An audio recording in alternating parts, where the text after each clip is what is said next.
क्या मध्य प्रदेश बीजेपी में बागियों की संख्या बढ़ती जा रही है?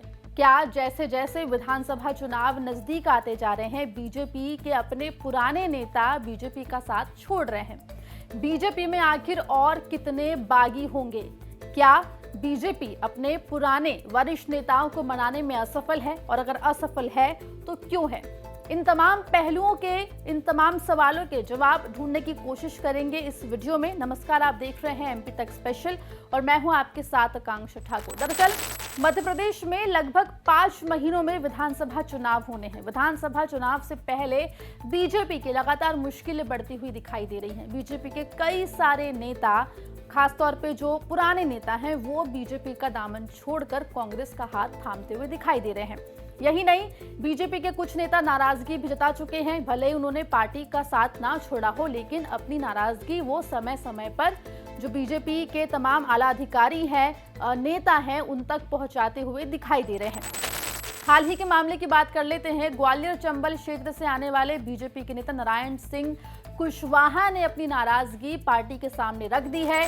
मीडिया से बात करते हुए नारायण कुशवाहा ने बीजेपी को दो टूक कह दिया कि अगर उनके पसंद के उम्मीदवार को टिकट नहीं मिलता है तो वो विधानसभा चुनाव में पार्टी के लिए काम नहीं करेंगे। ये कोई पहला मौका नहीं है जब बीजेपी के खिलाफ इस तरीके के बागी सुर बीजेपी के ही अपने नेताओं के द्वारा निकले हों।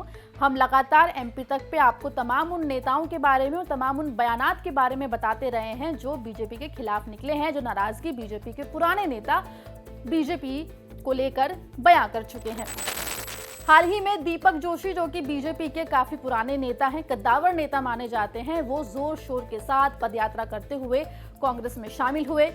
पूर्व सीएम कमलनाथ की मौजूदगी में उन्होंने कांग्रेस की मेंबरशिप ग्रहण की, जिसके बाद से लगातार ये सवाल उठ रहा है कि आखिर बीजेपी में और कितने बागी होंगे। सिर्फ दीपक जोशी ही नहीं, अशोकनगर से यादवेंद्र सिंह भी कई बीजेपी कार्यकर्ताओं के साथ कांग्रेस में शामिल हुए।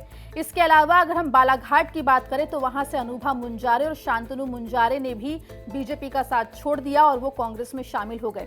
वहीं हरदा से बीजेपी नेता दीपक जाट भी हाल ही में कांग्रेस में शामिल हुए हैं। इसके अलावा बीजेपी नेता पंकज लोधा ने अपने साथियों के साथ प्रदेश कांग्रेस में वो शामिल हुए।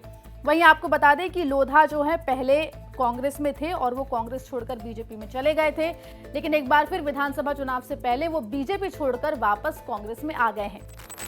वहीं अगर बीजेपी के नेताओं की नाराजगी की बात करें तो अनूप मिश्रा एक बड़ा नाम है, ग्वालियर चंबल क्षेत्र से आता है। वो भी लगातार अपनी नाराजगी जाहिर कर चुके हैं। उसके अलावा आपको बता दें कि भंवर सिंह भी एक नेता हैं जो लगातार बीजेपी के खिलाफ बयान देते हुए दिखाई दे रहे हैं। सत्यनारायण सत्तन भी प्रदेश बीजेपी के तमाम जो बड़े नेता हैं उनको हिदायत दे चुके हैं कि अगर पुराने बुजुर्ग नेताओं की नहीं सुनी गई, अगर उन्हें तरजीह नहीं दी गई, तो ऐसे में बीजेपी आने वाले विधानसभा चुनाव हार सकती है। लेकिन अब बड़ा सवाल यही है कि आखिर इतने नेताओं की नाराजगी और इतने नेताओं के पार्टी छोड़ने के बाद भी आखिर बीजेपी से कहां कमी रह गई है?